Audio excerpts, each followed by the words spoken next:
Hello everyone, my name is Vinay Bharadwaj. Welcome to Mind Check Conversations with Anna Chandy.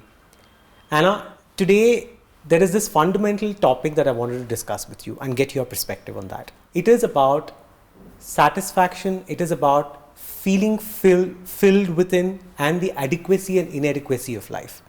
Wanted to understand from you as a common man, sometimes what I feel is that I don't feel full within. I feel I'm lacking with something. When I see somebody doing something, I don't know whether am I doing it right or not, whether I should have been better in this. There is no self satisfaction, there is no self pride. Some people lack that. So why does people do actually feel like that? So this is a very relevant question that you're asking, because this is a question that is asked by people who are also high achievers. Okay. That in spite of everything that I've achieved, I don't feel capable or I don't feel good about myself. And this is because in our unconscious or in our unaware, we have what we call a psychological stance or a psychological position that we take. This position we take very early in life. And this position that we take early in life is really dependent on the little child's interpretation of the environment, directly related to themselves. Because who does the child know? I know me and I know my parents or my grandparents. That my whole world is, that's all it is. So my understanding of my sense of self really is about what I understand from that. So what happens as an adult is that when I'm even achieving as an adult, I measure my own sense of self or my own capability from that little child's interpretation. Anna, does it differ from people to people? When you talk about people getting, people perceiving things, absorbing things, and the sense of belief? Absolutely, and the best example is a bully. So actually what a bully is doing is that in that 1 minute or that 1 hour of bullying, they get a sense of power. And so bullying really reflects a person who feels very inadequate. And weak inside? Totally. Weak mentally, incapable, and more than anything else, feeling powerless. And that's why they put on this brave, bullying kind of a mask. Oh, okay. And you'll notice that when somebody challenges a bully, they back off immediately. They back off. That's true. And now, let's, from a common man's perspective, right? So I would want to ask you, if you dissect it, people who are successful, people who are average, right? So this kind of inadequacy within happens to anyone. How does it differ between the two major groups? So first, let's separate success. Okay. I can be monetarily successful. True. And I can feel really unsuccessful psychologically. Okay. That happens to a lot of people. There are a lot of high achievers in the eyes of the world, in the eyes of society, who have achieved everything. There's not a want of anything, yet they feel so inadequate. And why is that? Because your psychological stance is one of inadequacy. And that was developed in early childhood. Early childhood. Yeah. And is there something that they can consciously do? Will they realize that? No. You don't realize it, but there's a restlessness. For example, let me give you an example. Sure. 2 days ago, I was fascinated by this gentleman. He probably is one of the most successful people in India. And he shared with me that, yes, I have a lot of success, and yet I feel so incapable. That were his exact words. Success, money, power, everything is there with him, huh? Yes. But still he feels that. Deep inside, he feels so incapable. And he realizes that. He recognizes it now because he doesn't have the energy to succeed anymore socially. Yet, in spite of all these string of successes, he feels so incapable, and that's when he recognized that there's something going on in me, I need to address this. Okay. And talking from like let's keep success aside for a minute. Let's say a majority of people are corporate going people. People go to work every day, they come back, they have peer pressure, they have colleagues and all of that. There, what happens? How can they identify, if at all, they have something like that? I mean, of course, corporate is a rat race. Everybody is trying to climb the corporate ladder, everybody is trying to impress people, and then there is so much of pressure happening. So for them, if they have to find within themselves as to how to feel full, how to psychologically be happy and contented with what they do, how can someone identify that? So the most stressful time in a corporate is the time of assessments, because your assessment time is directly related to your salary increase. Now this is the time inadequacy shows up. Okay. Because whatever is written on that piece of paper that you're given for your assessment, your whole interpretation of that piece of paper is based on your inadequacy.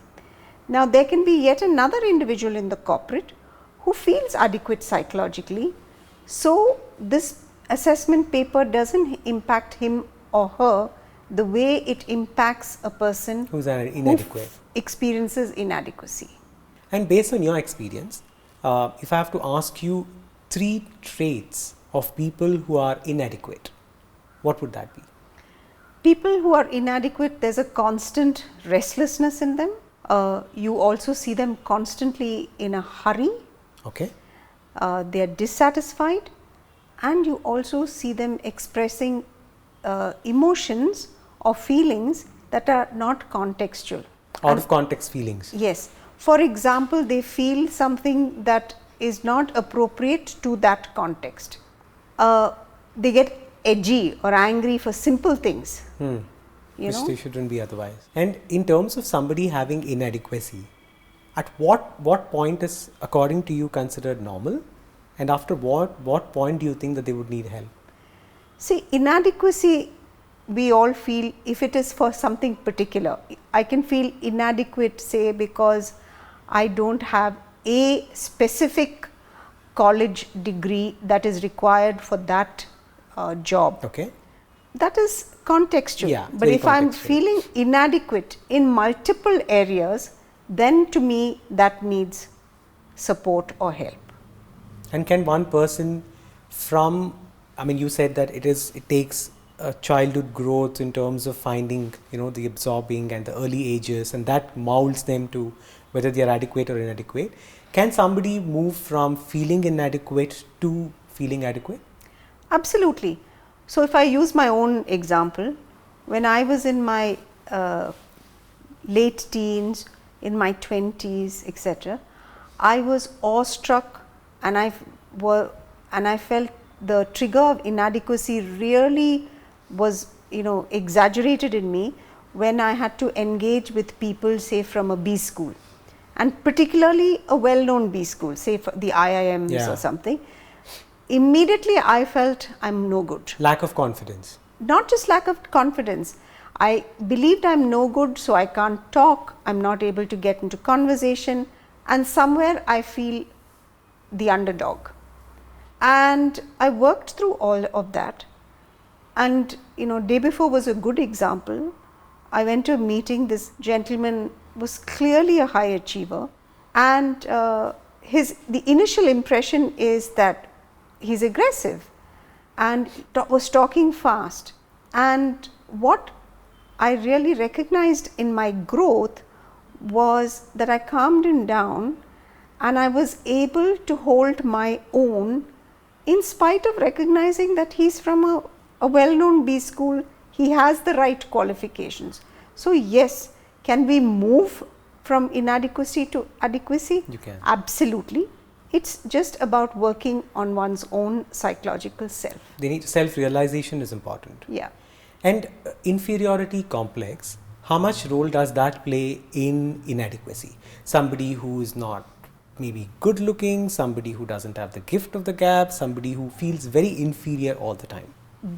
All that comes from this basic psychological inadequacy, and it comes out in different form. For somebody it's about look, for somebody it's about skin tone, for somebody it's about academics, for somebody it's about money, For somebody, it's about, they don't have the right kind of job. So basically, anybody seeing this who in day-to-day life, they will be feeling low, they will be feeling inferior, they will be feeling inadequate. So basically, one, they need to find their strength and work towards that rather than trying to have a B when they only have a A. And number two, what you're saying is stop by and understand what they're good at, what they have accomplished, small, big, it doesn't matter. Pat themselves on their back to morale boost themselves, and that will help them in the journey of feeling filled. Absolutely. Because unless you pat yourself on the back, any amount somebody else does will always be insufficient. But again, playing the devil's advocate here, everybody's IQ and EQ is different. Like probably when I heard this, I will go reflect back and think about, I will implement that in my life. I will think about how can I feel adequate within.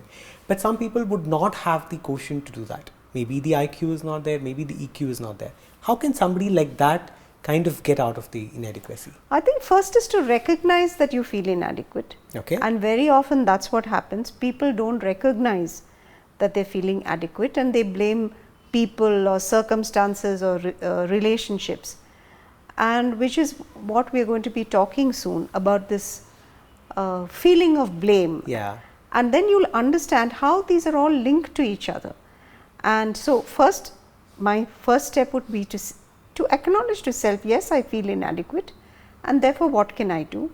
The first step is what I said, patting the back, and patting the back specifically every night before you sleep in some small way. It doesn't have to be some major activity.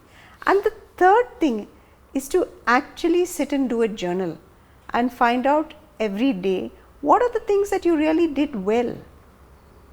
And you'll actually note that most of us have done in a 10-hour day or an 8-hour day or a 12-hour day, we've done many significant good things, but we only look for the things or the tasks or the feelings that is not done, not accomplished.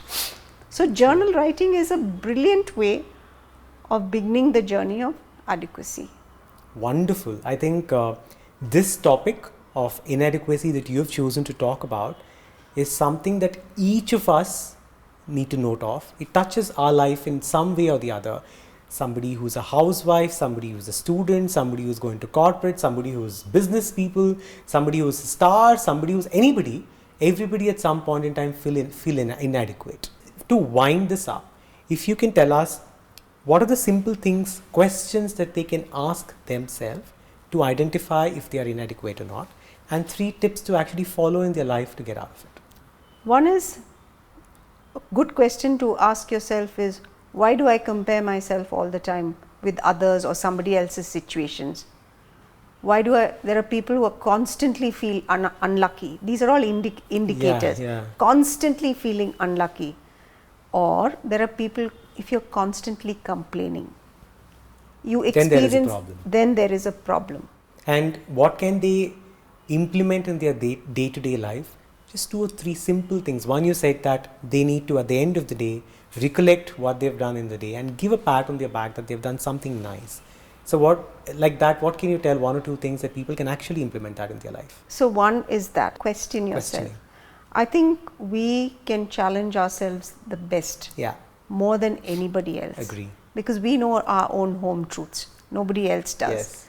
And the third thing is, if in the first 2 and it's still not working, then I would say seek professional help, and I say professional help because when we try to take support through loved ones or family support, it doesn't work again because they can't be objective. Absolutely. I think these tips go a long way in people watching this to actually understand and implement that in their life. If you're feeling low, if you're feeling that you're incapable, if you're feeling that you're comparing yourself with others all the time, and that's when Anna says that there is an inadequacy within you and it's not hard to find out. Question yourself, try to motivate yourself, try to do things that you're good at, and you can definitely feel adequate, and feeling adequate is extremely important to have a good mental health. And we are here with the Mind Check, Conversations with Anna Chandy.